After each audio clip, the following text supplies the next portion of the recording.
An innocent ride home takes a gruesome turn. It was a crime of absolutely no logical reason. A family's desperate search for their missing brother turns up nothing until a psychic 2,000 miles away tells them where to look.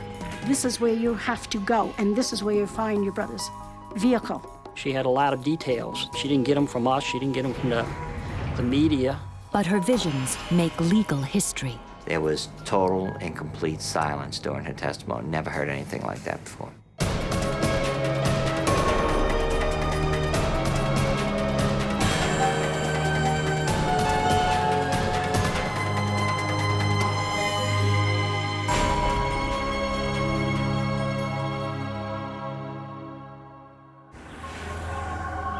River Ridge, Louisiana, a small town on the banks of the Mississippi River, a suburb of New Orleans.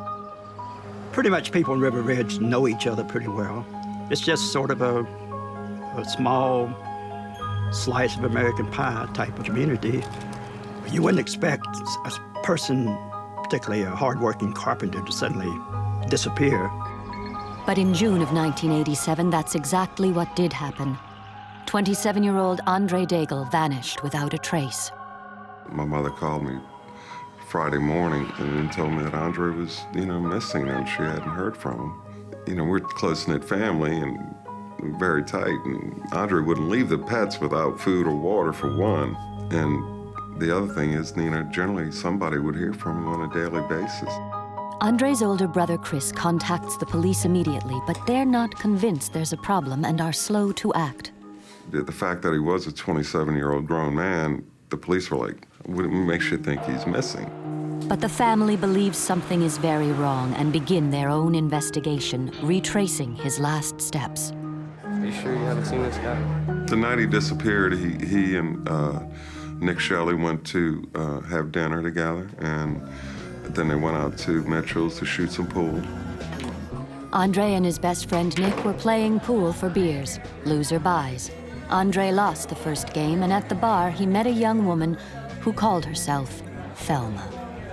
And they chit-chatted, just making small talk. When I talked to Nick about it, he tells me that he felt that she seemed to kind of hide her face, so he really didn't get a good look at her. It was a bit odd, but, that's just something you don't think about. I mean, these are the things you think about later, after they played a few games and had a few drinks. They were getting ready to leave, and that's when Thelma asked Andre for a ride home. Andre agreed, and Nick Shelley went home separately in his own car. It's the last time he will ever see his best friend. 4 days pass, and nothing. 2,000 miles away in California, Andre's sister Elise is desperate to help. A friend suggests she visit a psychic. When she came to see me, Elise told me she had a brother that was missing. I just asked her if she brought a picture of her brother and a map with her, and she said yes. Rosemary Kerr lives in Escondido, California. She claims she has a special talent for finding missing people. She'll need it. She's never been to Louisiana and never met the Daigle family. When I go to the picture, I don't need to look at it because the minute I put my fingers on it, I get vibrations. So my fingers, say it's like somebody reading Braille. I'm making my connection. Everybody else is out. The connection Rosemary makes is immediate and profound. As I'm touching the picture, I'm seeing all these things behind my eyes. I was telling Elise how I see her brother in his dark vehicle, and she denied this. She says, no, he drives the little white car. But I needed to go with the dark car because this is what Andre was showing me. Elise is not aware that her brother has recently bought a new vehicle, a black Ford pickup. Now Rosemary focuses on the map of Louisiana. And as I run my finger along the maps, my fingers tell me where to stop. It's a vibration in my fingers. And I stopped, and I opened my eyes, and I asked Elise, I says, Elise, do you know this place? Do you recognize this? Right in here. And she says, this is Slidell. She says, I know it. I says, if you know this place, you have to do it now, do it quick. This is where you have to go, and this is where you find your brother's vehicle and find out where he is. Slidell is 30 miles from the Daigle home in River Ridge. Chris and the family had just arrived back after a full day of searching. They were not prepared for what would happen next. We were all in the kitchen, with the maps laid out, trying to figure out, okay, where are we going to go tomorrow? What are we going to do?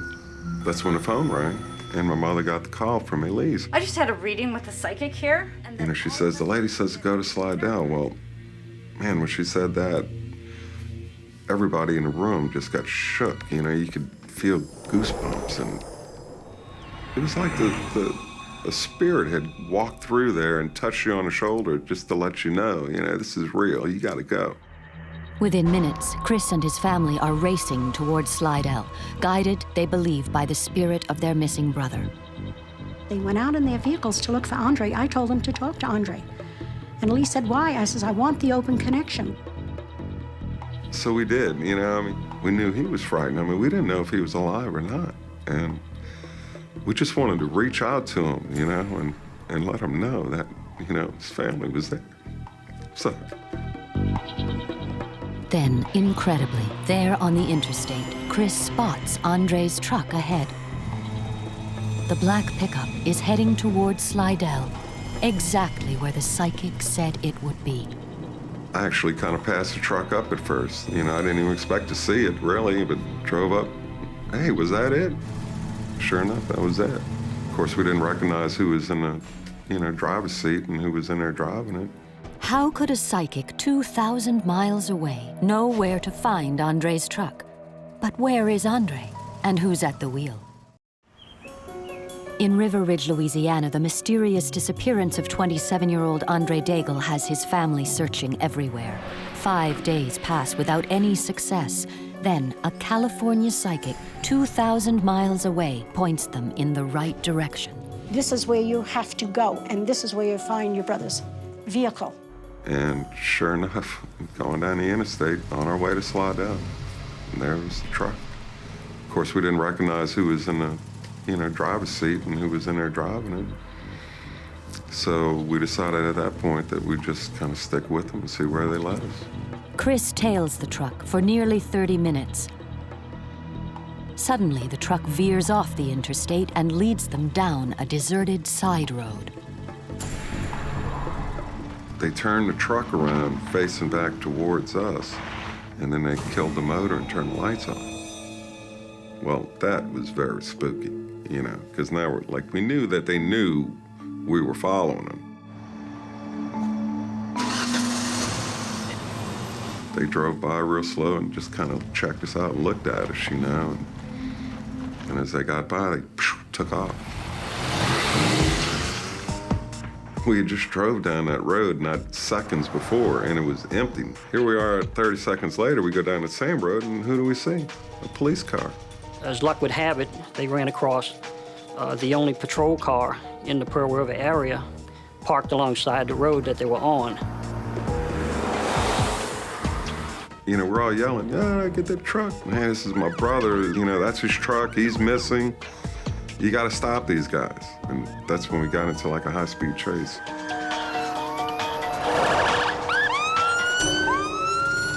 When police force the truck to pull over, they believe they're investigating a stolen vehicle. Step out of the truck, put your hand on top of your head.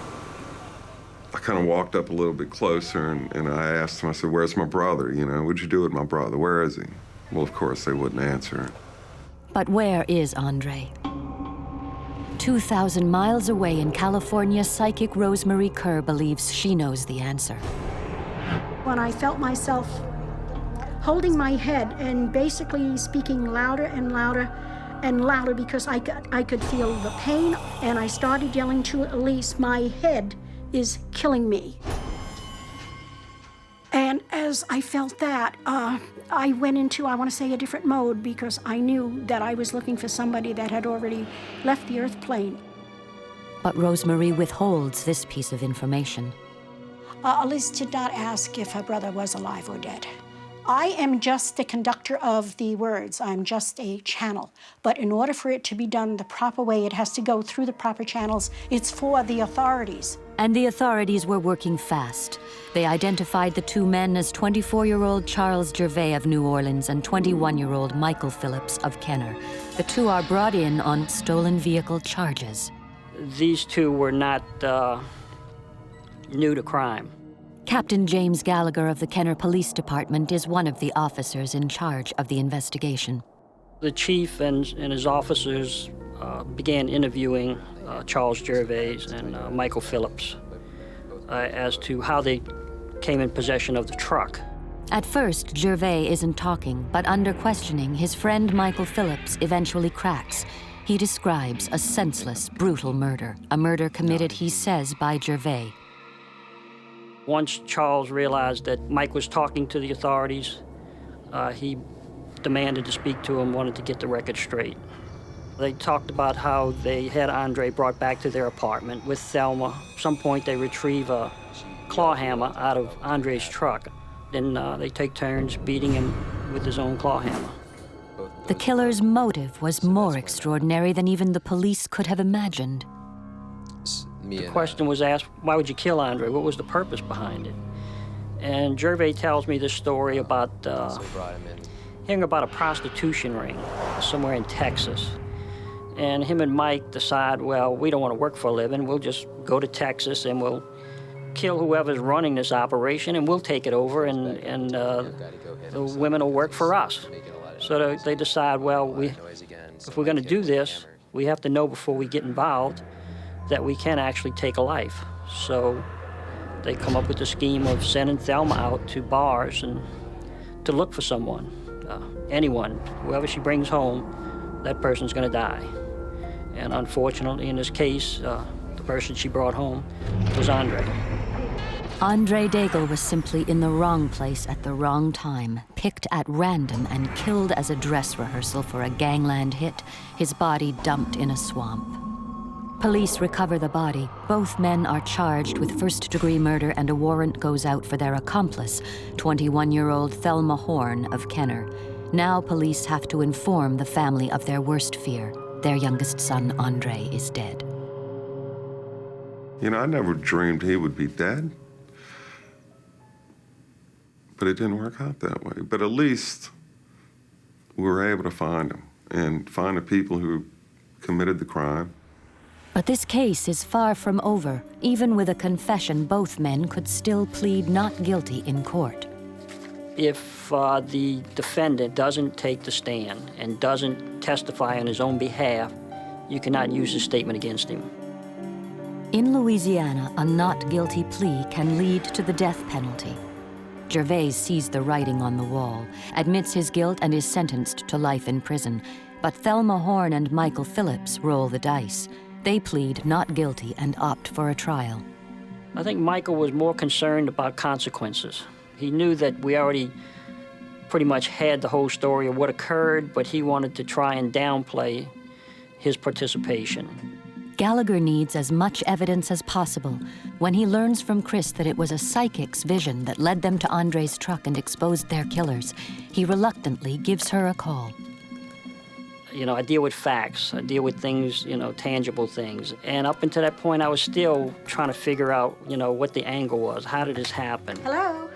It was a phone call that would change a cop and make courtroom history. There was total and complete silence during her testimony. Never heard anything like that before. In Louisiana, the disappearance of a 27-year-old carpenter, Andre Daigle, has ended in murder.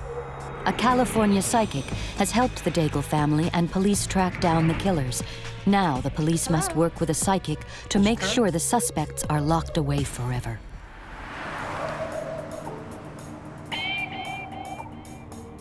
Well, I learned that the way these people were actually caught was a tip from a psychic, a lady named Rosemarie Kerr, who lived in California.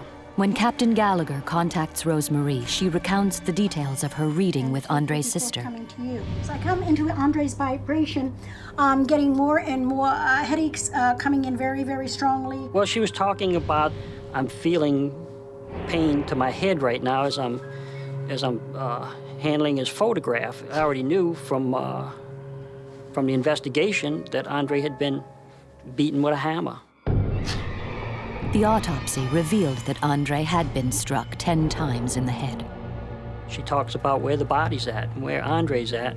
I could see and also feel a freeway or a roadway that was to my right and high above me. I knew there was a railroad track to the other side. I knew there was marshes there. The number 7 kept coming in and coming in very strongly.